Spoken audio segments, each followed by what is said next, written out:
It takes 3 full minutes for the lift to reach Crawler Array 7, buried so deep beneath the Mojave Desert that gravity itself feels different, heavy and thick, like dropping toward the bottom of a vast ocean trench.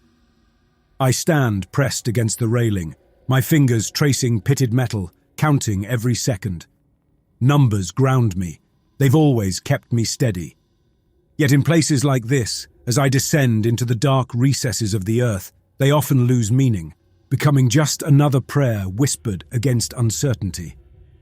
I've never liked the sensation of being below ground. My childhood in Anchorage was measured beneath open sky and endless tracking arrays pointed towards space, satellites humming messages I imagined only my mother could decode. Down here, deep in DARPA's underground installations, I feel an instinctive resistance, an irrational certainty that human bodies were never meant for this depth. My chest tightens, a reflex born from knowing how quickly small spaces can turn hostile. Mars transits taught me that lesson too well. The lift doors open soundlessly, revealing a corridor bathed in bluish ultraviolet light, its glare making everyone appear slightly spectral. Dr. Emmett Teller is already there, waiting, standing slightly hunched in that peculiar way of his, like his shoulders hold an invisible weight only he can sense. He nods briefly, eyes bright behind antique wire-rimmed glasses he no longer needs but still wears obsessively, an odd ritual he never explains. "Malcolm," he greets, tapping a stylus rhythmically against a tablet screen. His attention already drifts, fixed on data streams I can't yet see. "Dr. Teller," I reply, offering only a cautious warmth. "Any change?" He pauses, a small hesitation betraying anxiety that lies beneath the surface calm. "You should see it yourself." We fall into step together, our footfalls echoing oddly along the tunnel, the walls smooth and featureless except for embedded cables sheathed in translucent insulation. The corridor narrows slightly as we approach the central analysis chamber, its doors parting as we near, almost as if anticipating our presence. I suppress the unease these automated gestures trigger. The crawler array is built on technology that feels alive, though never fully conscious. Systems coded to anticipate human intention without truly understanding it.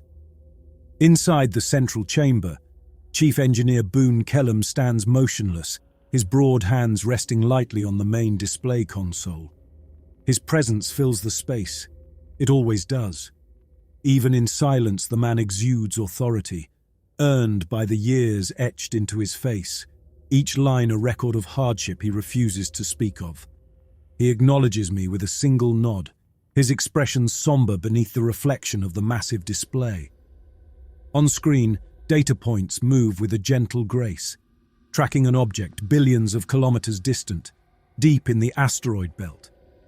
It was first noticed 6 hours ago, but only now has the data become clear enough for observation to turn into revelation.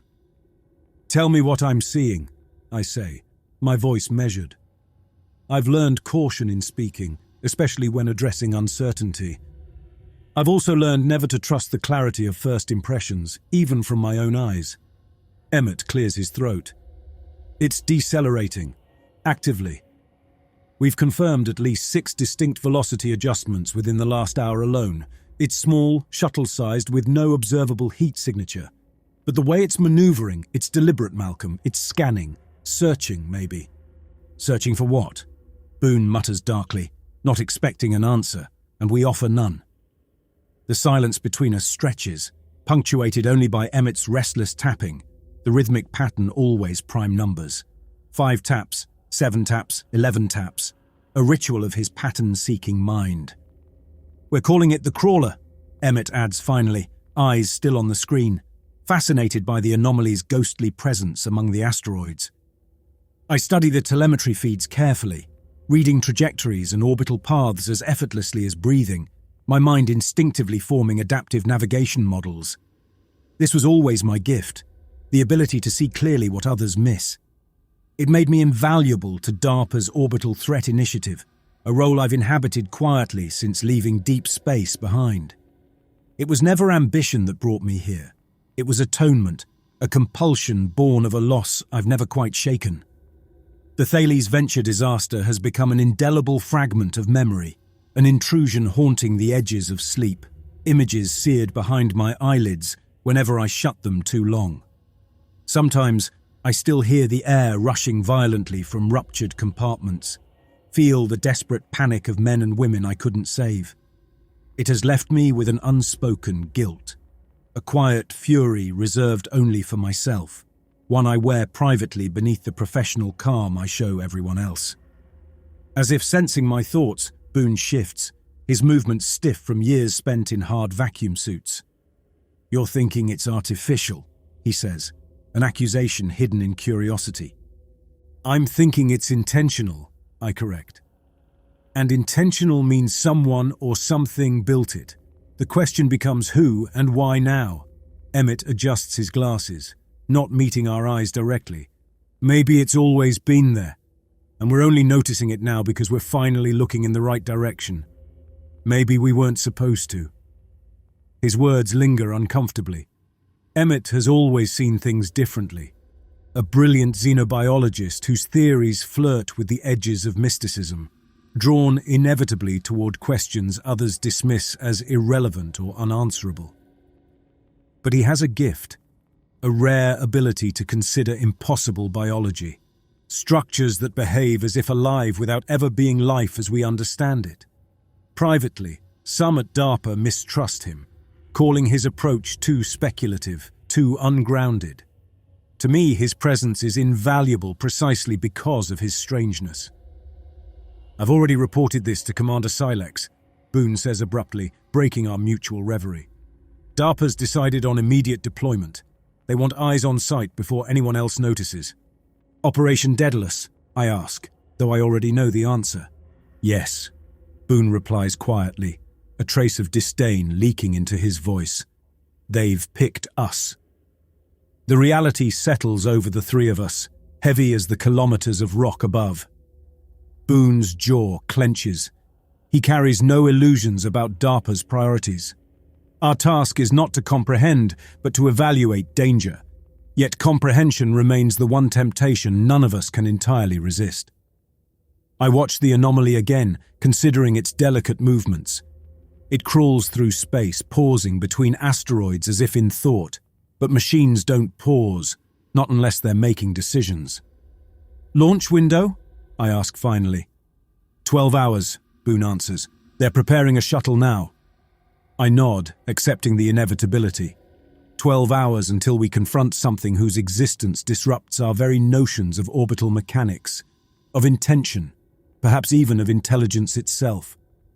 12 hours to find the clarity that eluded me on the Thales Venture, to ensure this time I don't miss the signs that lead to ruin.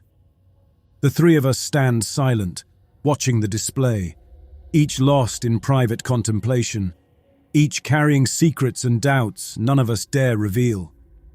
Boon, haunted by losses unspoken. Emmett, consumed by mysteries he fears may consume him in turn.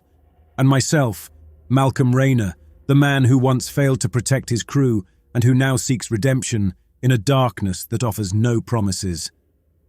Beneath us, the array listens quietly, observing the distant crawler with a detached, almost patient curiosity.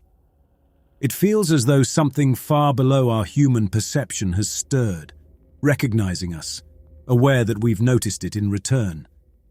And as we wait, the realization comes unavoidable and unsettling. We are not merely going to investigate the anomaly. We are going because the anomaly, whatever it truly is, demands to be witnessed. 12 hours pass in preparation, each minute defined by precision, ritual, and careful silences. I stand beside Boon and Emmett in the staging bay of the orbital launch station, watching our shuttle suspended within the gravity cradle. The angular shape of the craft reflects the diffuse starlight spilling through the high observation windows, its surface a perfect reflective charcoal, drinking in light rather than casting it away. I've flown ships like this one countless times. Every control and every bolt feels familiar beneath my fingertips. Yet today, staring at it through the viewport, the shuttle seems alien. A cold and indifferent vessel meant to ferry us toward uncertainty.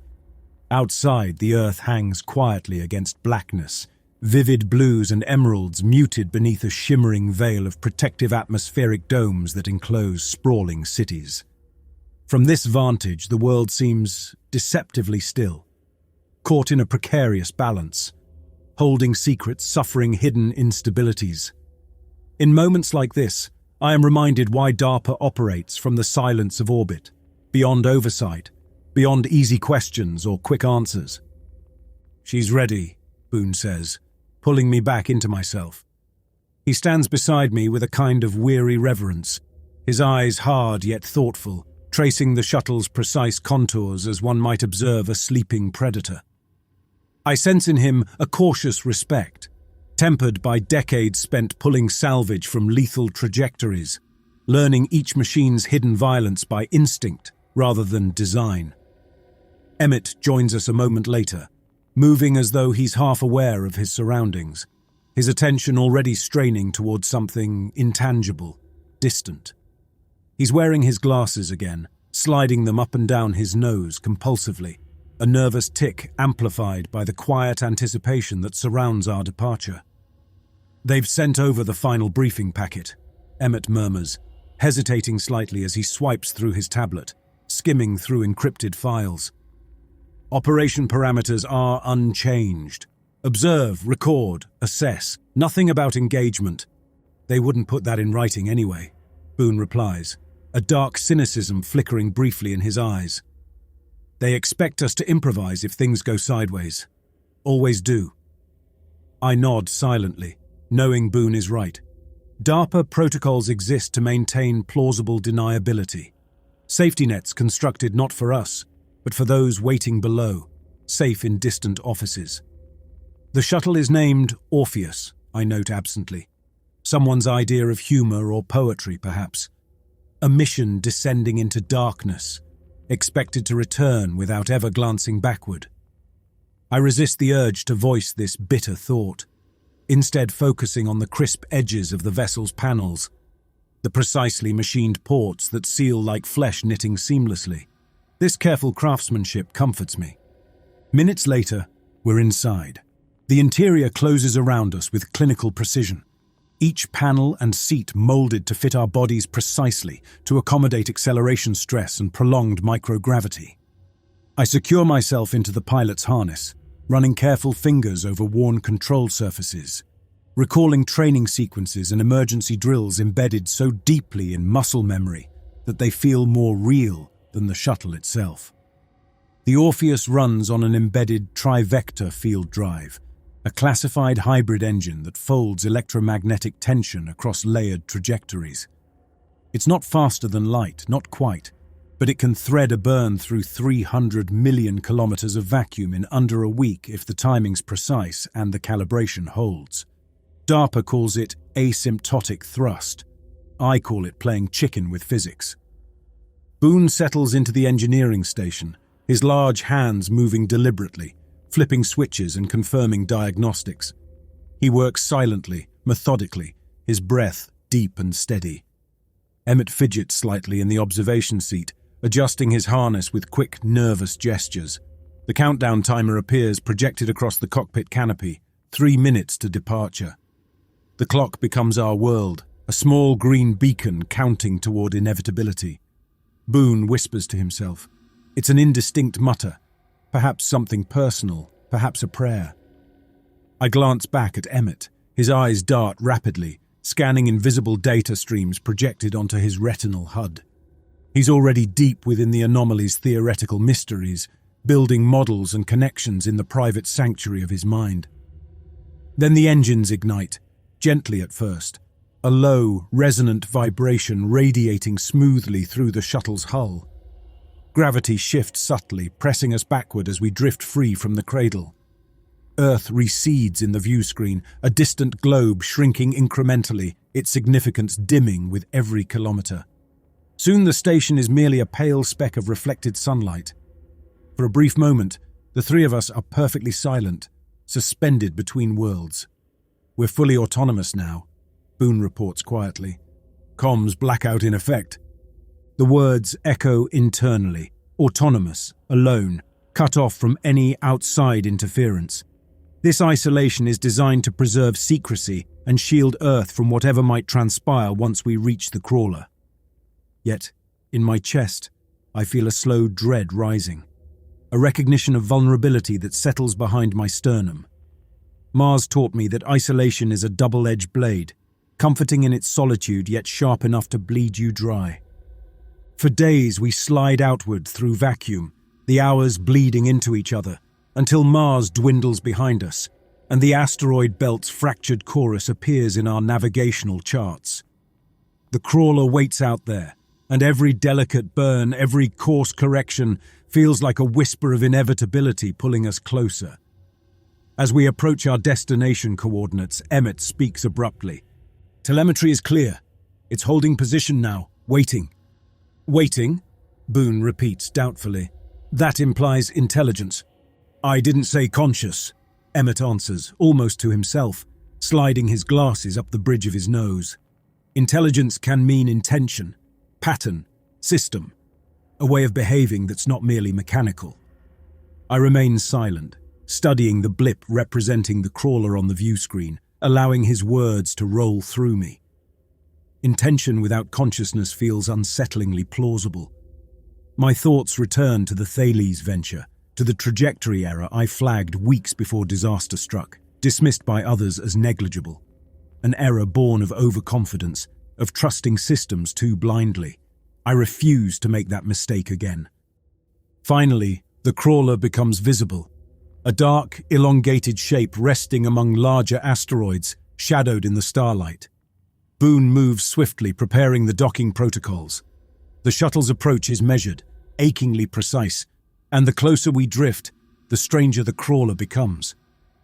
The object's surface shimmers, covered with delicate glyphs that shift and twist as our angle of approach changes, revealing and obscuring in rhythmic patterns.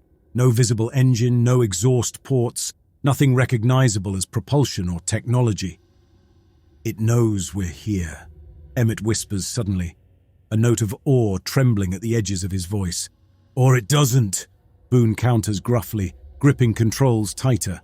"Maybe it's just waiting for something to trigger it." Docking clamps engage with a resonant shudder, the gentle contact reverberating through the hull. I feel the weight of apprehension tightening every muscle as we don suits for EVA. The interior airlock cycles through its slow, ritualistic purging, revealing the dark corridor of the crawler, illuminated now by phosphorescence emanating from within. We step inside slowly, our breaths loud in our helmets, eyes scanning carefully. The walls curve organically, seamless and featureless, illuminated by dim bioluminescence, shifting gently in reaction to our presence. Boon touches the surface experimentally, hand withdrawing quickly. "It's reacting to heat," he mutters, examining his glove closely. "Like it knows we're warm." Emmett approaches the walls cautiously, whispering observations into his suit recorder, a slight tremor betraying his excitement. My mind catalogues each anomaly, the gravity just shy of Earth normal, breathable air inexplicably stable, environmental controls absent yet subtly evident in the carefully maintained equilibrium. Further in, we find an enclosed chamber, sealed but responsive to Boon's careful manipulations. Inside lies a small, dust-covered journal resting on a smooth plinth. My heart skips as Emmett lifts it carefully, reading aloud the faded Cyrillic letters. "It's Russian," he breathes. "A cosmonaut's log, dated 1972. His voice echoes in our helmets, and for a long moment we say nothing more. The implication settles around us, an unsettling truth whispering from decades past. We are not the first. Boon steps back slowly, his expression grim, shadows flickering darkly across his weathered face. "Maybe this isn't a mission," he murmurs bitterly, staring at the ancient journal in Emmett's trembling hand. "Maybe it's a reckoning." The Soviet cosmonaut's journal sits between us, placed onto the shuttle's central observation table, the faded Cyrillic letters a ghostly accusation from history itself. I watch as Emmett leans in closer, examining the brittle pages with the reverence of someone standing before an ancient relic. Each line seems to pull him deeper into its quiet gravity, his brow tightening as he scans the looping script. He murmurs, translating fragments into the tense stillness between us. Rooms that reassembled behind me. Walls that remembered the way I looked at them. A rhythm in the vents that changed when I spoke aloud. The phrases land without ceremony, unsettling in their specificity, as if the cosmonaut had crossed into a place that listened too closely and never forgot. Boon stands apart, watching the quiet ritual with guarded skepticism. His hands twitch at his sides, betraying a tension he'd never openly acknowledge. Something in the way his jaw tightens, his gaze shifting carefully from Emmett to me and back, reminds me that Boon has seen enough corners of space to mistrust anything left behind. This journal represents uncertainty, precisely what Boon fears most. I finally break the silence. We need to verify our mapping before we move deeper. The internal geometry here might shift. If it does, we risk disorientation or worse. Boon nods immediately, already shifting his attention to his wrist-mounted HUD. Emmett hesitates briefly, eyes lingering on the journal before placing it carefully in a sealed container. His reluctance is a quiet struggle between fascination and practicality. We begin slowly, each step measured, careful, our footfalls absorbed into the smooth, yielding material of the anomaly's floor. It feels almost organic underfoot, resilient yet unsettlingly responsive to pressure, cushioning each movement like muscle rather than steel or stone. The internal illumination of the crawler shifts as we walk, never staying constant. Shadows appear soft-edged, indistinct, shifting in response to our presence. It's as though the structure itself is observing us, gently rearranging its internal rhythms in an attempt to match some unseen expectation. Boon moves carefully ahead, marking our path with precise bursts of ultraviolet paint from his suit's wrist nozzle. Tiny bright dots that glow briefly, then dim gradually as if absorbed by the walls. I pause, checking my instruments. Compass headings oscillate, never settling. My inertial guidance readings drift gradually until I'm forced to reset the system. My mind whispers quiet warnings, bringing back echoes of Thales' venture. The same uneasy sensation of losing precision, the threat of navigational decay that doomed lives before. I fight the instinctive dread rising in me, anchoring myself to calculations, adjusting and compensating until the path feels clear again. Emmett walks silently, cataloguing changes through rhythmic taps on his suit tablet. Always prime numbers, a compulsive attempt to impose order onto chaos. But now his patterning feels fragile, threatened by the uncertain rhythm of our surroundings.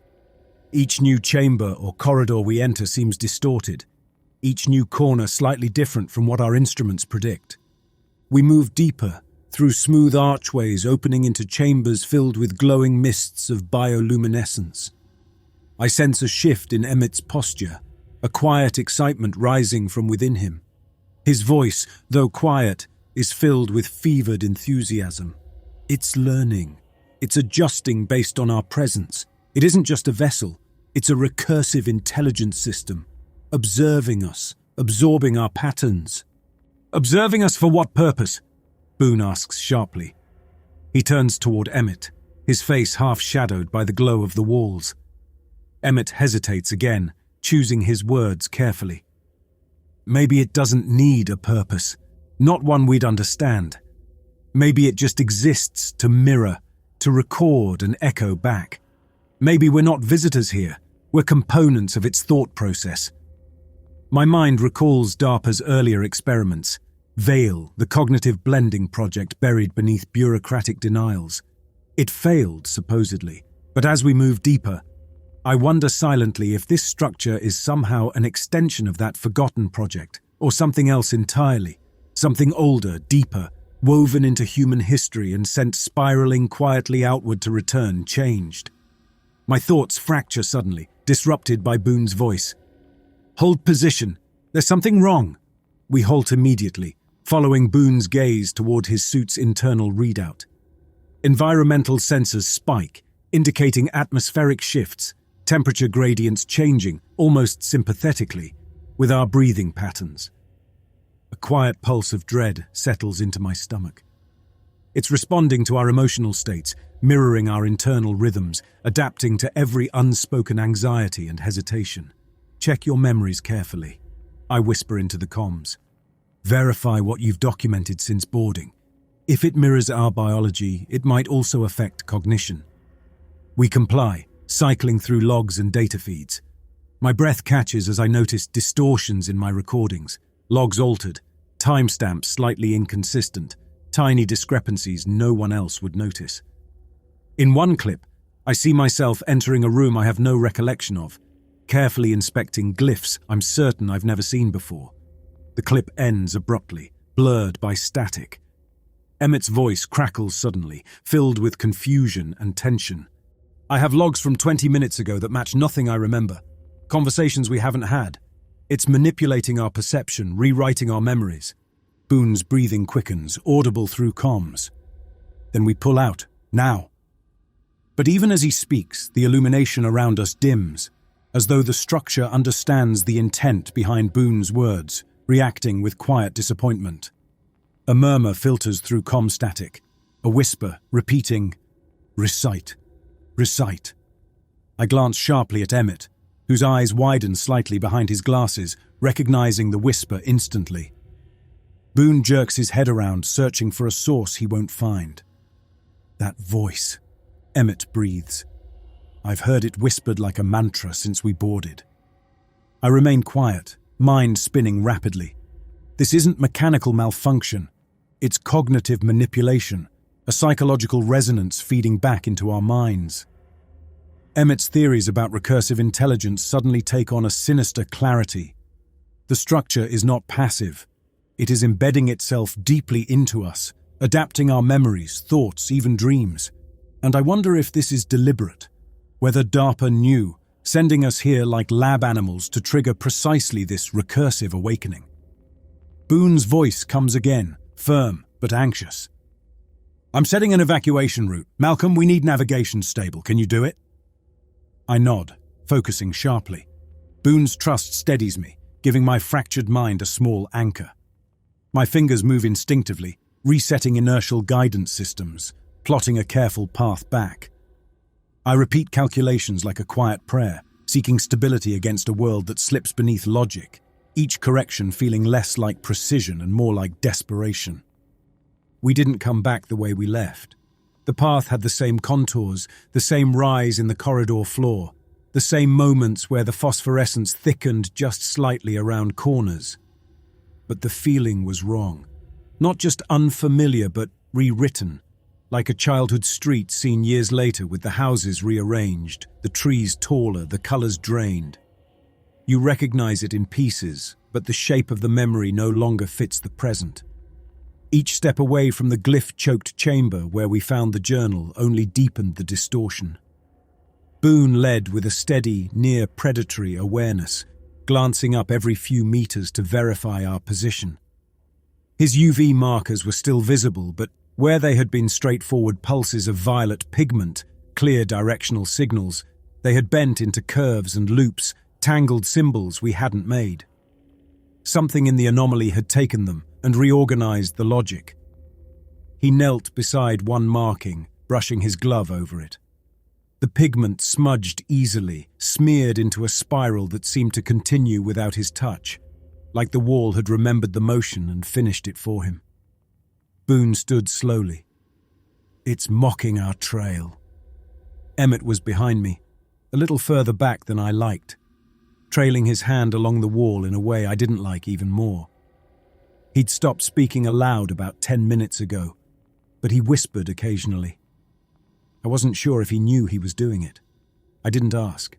I focused on the navigation, on the unstable compass heading, on the constant recalibration of inertial position that still managed to fall just slightly outside expected margins. The anomaly wasn't folding space in any classical sense. That would have made more sense. What it was doing felt more like it was leaning into perception, finding the cracks in our ability to interpret spatial logic and widening them until we began to question the reality they housed. Boon didn't try to explain it. He just marked the walls with short notches from a vibro chisel and watched them closely to see if they would stay.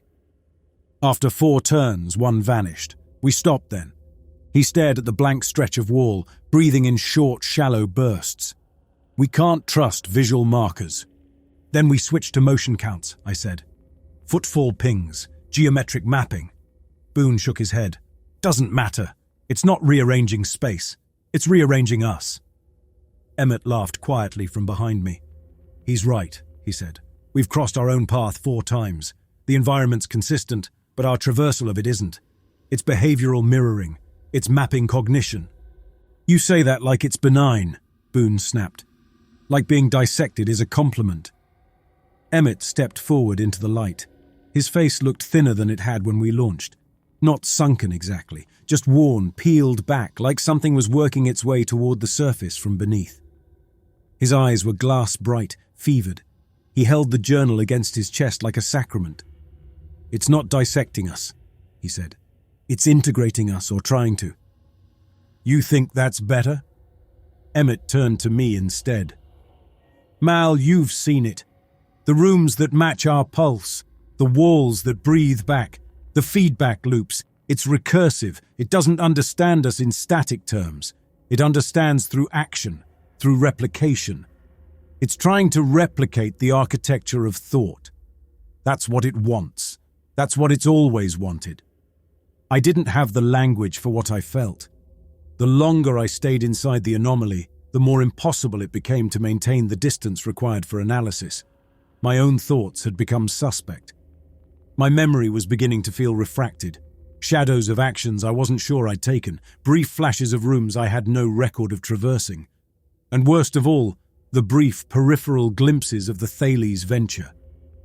It had started with a corridor, just a corridor, empty and curved like the others. Except that for one terrible second, I was sure I saw the twisted, half-shattered pressure door from Thales, the one that failed during decompression, the one I had tried to override. I blinked, and it was gone. The next vision was worse. I saw Reki, the propulsion specialist, floating halfway between compartments, her face obscured by her shattered visor, ice crystals blooming from the cracks. Her expression was impossible to read. I didn't speak to her. I didn't move. I just stood there, rooted by memory, by guilt, by the sense that the anomaly wasn't showing me this, but drawing it out, letting me show it. We moved again. Emmett stayed too close to the walls. Boon moved with the nervous aggression of a man who knew the safest thing to do was anything, to maintain the illusion of agency. I kept my telemetry logs open in triple redundancy. 2 of them were no longer matching. I wasn't sure which one was real. A few moments later, we passed through a threshold. I don't know how else to describe it. There was no door, no marked boundary, just a sharp change in sensation. Boon paused at the same instant I did, and that told me he felt it too. The air, not in terms of pressure or temperature, but in terms of presence, felt off. Not threatening, just detached, like a room stripped of memory. I stepped forward and realized something was missing. Our footfalls didn't echo. That's when I knew we were in what Emmett had called a dead zone. Rooms that didn't react. No light modulation, no temperature shift, no biometric reflection. Rooms that didn't see you at all. Boon spoke first. No sound bounce, like the walls absorb it completely. I tested it. I tapped my knuckle against the side of my helmet. Nothing. Not even a dampened ring. It was as if sound simply stopped existing 3 inches from its source. Emmett stepped past us, his voice too calm. It's not dead. It's neutral, like it hasn't decided what it wants from us yet. The chamber was vast, circular, ceiling lost in ambient haze that neither originated nor terminated anywhere visible. No glyphs on the walls, no indicators of function. Emmett moved forward, shedding his outer gloves, exposing bare fingers to the environment. Boon swore under his breath. "What the hell are you doing?" "The air's stable. I want to know if it feels." He pressed his palm against the wall. Nothing happened, but something shifted in him. I saw it happen. The muscles in his face loosened. His breathing slowed, like he had dropped into sleep without closing his eyes. The wall didn't change, but Emmett did. He turned back to us, blinking slowly. "It's like dreaming with your skin." Boon moved to pull him back, but I stopped him with a glance. I needed to know where this led. That was my failing. The light changed when we left the chamber. Not brighter, not darker. Older, like the wavelengths had degraded slightly, like we were walking deeper into a history we hadn't lived. The walls bore markings again, but these were different, less structured, more erratic, like hand-drawn versions of the glyphs we'd seen before, sketches, interpretations. Boon's breathing changed. I turned and saw the tremor in his right hand worsen. "Need a pause?" I asked. He shook his head. "It's not me." "What do you mean?" He held up his right hand, fingers splayed slightly. The suit's outer membrane, a composite mesh designed to dampen high-frequency vibration, was rippling just enough to catch the low ambient light. The material quivered at his touch, as if responding to something that wasn't sound, wasn't movement, but something stranger, something internal. Boon stared at it, transfixed. "It's vibrating," he said, "right through the palm." The oscillation wasn't random, it had rhythm. His voice thinned to a hush. "I know this pulse." He didn't look at me when he spoke. "It's the same cycle we logged on Deimos. The suit breach Levi took, before the seals blew, before the warning even tripped. I remember this in my bones, Mal. It started in my hand just like this." I felt a slow pressure behind my eyes, a warning rising through my spine. Boon's breath caught. "This thing. It's not just pulling memories. It's pulling sense memory, muscle tension, breath patterns. It's inside the part of me that remembers how the worst day of my life felt, not what happened, how it felt." Then his knees buckled. His scream cracked open the stillness, raw, involuntary. He staggered backward, colliding hard with the curvature of the wall. I moved toward him, but he shoved me away with a force that wasn't meant for me. His visor clouded instantly from the heat of his breath, and through the mist I saw nothing but panic. Not fear of this place, fear of reliving it. "They're here!" he shouted, eyes wide and unseeing. "They're watching! I told him the seals were clean, I checked. I told him it was safe, and he went out and I—" His voice broke. I let him go cold. Then he collapsed into a crouch, his body folding in on itself as though trying to disappear into the corner of the corridor. I dropped beside him, hand on his shoulder, feeling the vibrations reverberating through his frame. His whole body trembled like something overstressed and moments from failure. "We need to get him out," I said. But even as I said it, I knew there was no clear out. Whatever route we'd taken was gone, folded under the anomaly's recursive logic, or perhaps our own, reflected back at us. Ahead of us, Emmett stood still, his eyes locked on a newly opened corridor, an aperture that hadn't been there a moment before. "I think we're close to its center." I turned back to Boon, still crouched beside the wall, eyes wide and vacant, lost in something that ran deeper than memory. Then I looked at Emmett, upright, calm, unnervingly calm. His face had taken on a strange serenity, like someone who had already surrendered and now awaited instruction. His body was still. His eyes were shining, and that's when it truly settled. The anomaly wasn't creating illusions. It was revealing us, slowly, completely, and without mercy. I followed Emmett because I didn't know what else to do. Boon was beyond reaching, and part of me, some compartmentalized vector of my mind, recognized that dragging him further in would only fracture him more. Whatever the anomaly had dredged up from his memory, it hadn't released its grip. And I wasn't strong enough to tear him free. Emmett didn't wait. He stepped into the new passage like someone returning to a familiar room, one that had never been physically built but had always existed somewhere inside his skull. I moved to follow but paused at the threshold. The corridor didn't just feel newer, it felt younger, as if the material hadn't finished forming. or perhaps hadn't yet chosen its final shape. The walls breathed in an unsteady rhythm, not quite human but close enough to disturb.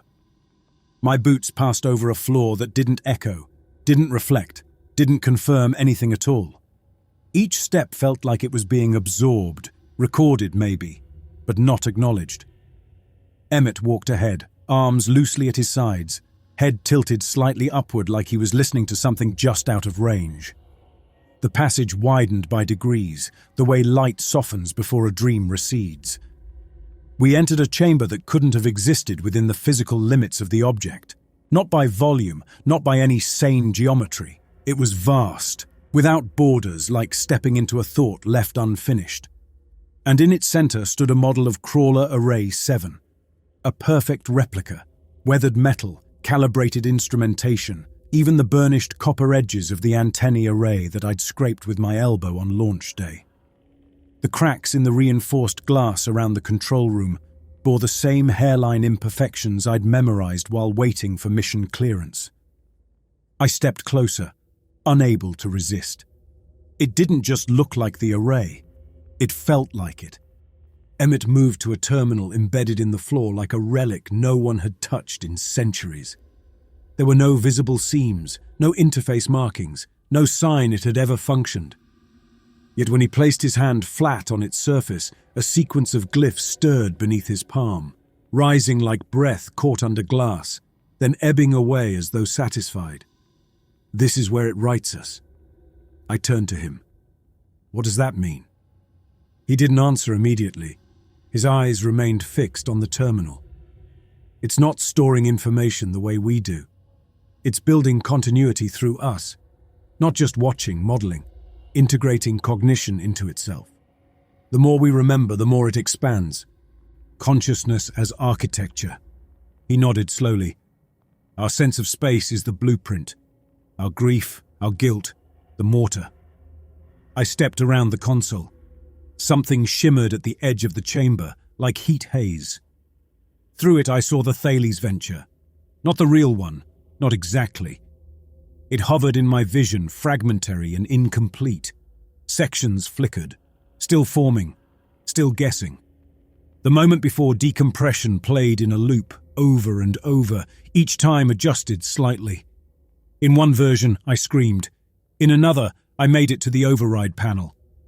In the last, I didn't move at all. The simulation waited for my reaction.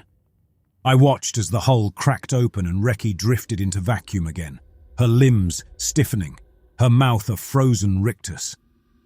The anomaly was not tormenting me. It was calibrating, testing narrative variations, like a system trying to converge on a version of me that made sense, and I was supplying the parameters. Behind me, Emmett inhaled sharply.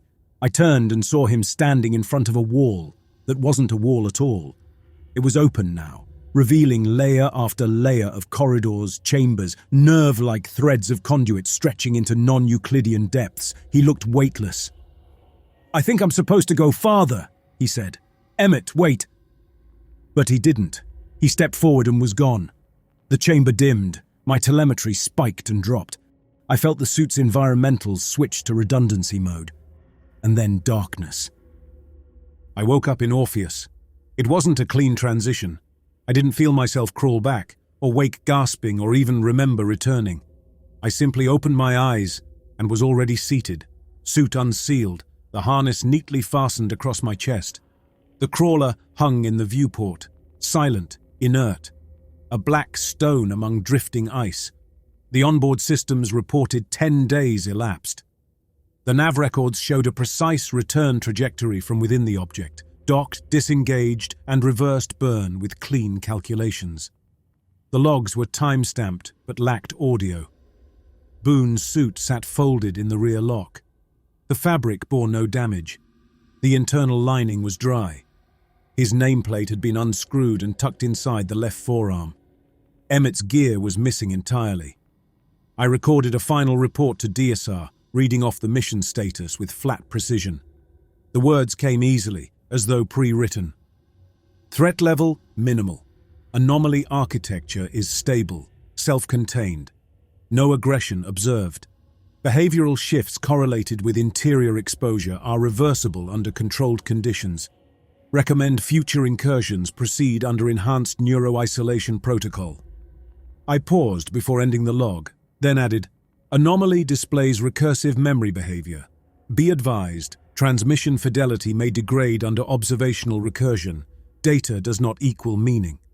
Then I closed the feed. I did not attempt to redock. I did not return for Boon or Emmett. I did not remember if I had tried. They recovered Orpheus 10 days later. The shuttle had placed itself into a passive orbital holding pattern just outside Earth's high quarantine band. No distress call, just a slow drift toward the grav boundary, like it knew how far it could come before it would be noticed. An automated inspection drone latched onto its hull. Readings came back clean. No residual radiation, no foreign agents, no power fluctuations. Vitals registered stable inside. I was seated in the pilot's harness, eyes open. I don't remember re-entry.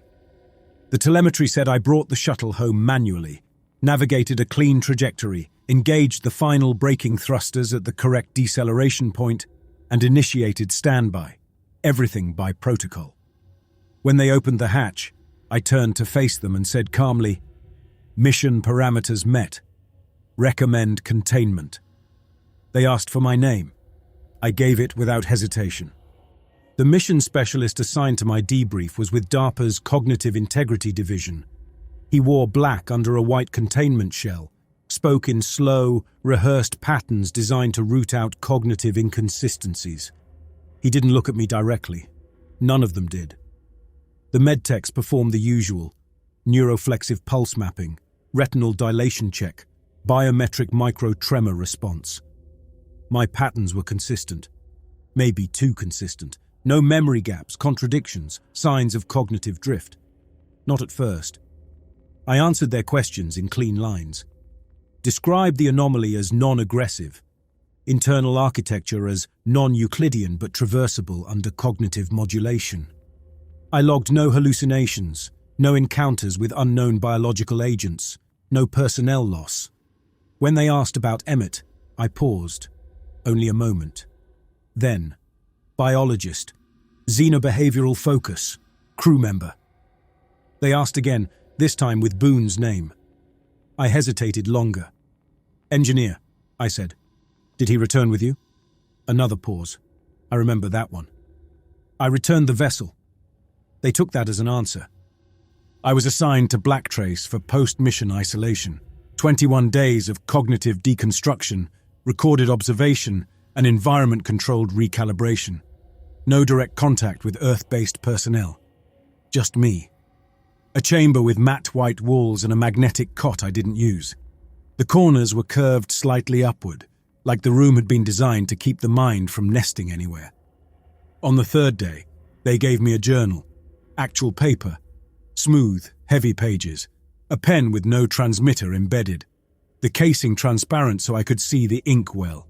Analog. They said it was for reflection. I began writing immediately. Details of what I remembered. Impressions of the anomaly's structure. Mathematical sketches of the curvature inconsistencies near what I believe was its core. I mapped the corridor topology by hand. Over and over. I listed the known anomalies, ranked them by threat level, estimated containment vectors. Some nights I'd wake to find the pen already in my hand, uncapped. Once I discovered a page written entirely in hex coordinates I hadn't consciously composed. Another page bore a line of text repeated 4 times in faint grey strokes. We have always been arriving. I started cataloguing these pages separately, distinguishing what I'd written from what simply appeared. I tried to convince myself it was sleep deprivation, latent anxiety, an echo of isolation-induced hypnagogia. Then yesterday, I turned to a blank page near the back, one I was sure I hadn't touched. At the top, in ink matching mine, I saw the sentence already waiting. I let him go cold. The handwriting was mine, tilted slightly left, just like my mother's. She'd had a habit of annotating diagrams with slanted field notes, like her observations were meant to be whispered rather than read. I stared at the line for what might have been hours. The page that follows is blank, or was when I last checked. I'm not sure anymore. The pages shift slightly under my hand, like they're waiting for continuity, some pattern to finish forming. The pen twitches sometimes, very subtly when I hold it, like a breath, something in the ink urging itself forward, as if the next sentence is already written somewhere else and only needs a conduit to arrive. I haven't asked for a replacement. I've stopped speaking to the observers, though I know they're still watching. The glass is one way, but I've counted the frequency of their shift changes by the way the ambient temperature shifts in my room, by the way the light reflects more sharply off the far wall during certain hours. Someone is always watching. That's protocol. I hope they are, because I've started to suspect something. If they watch long enough, if they observe me the way we observed the anomaly, they'll start to hear it too, not from me, but in the quiet, between the pulses of the room, in the slight delay between their questions and my answers, in the blank space after the last word is written, when the silence becomes too symmetrical. They'll hear it, that word, not spoken but remembered. Recite,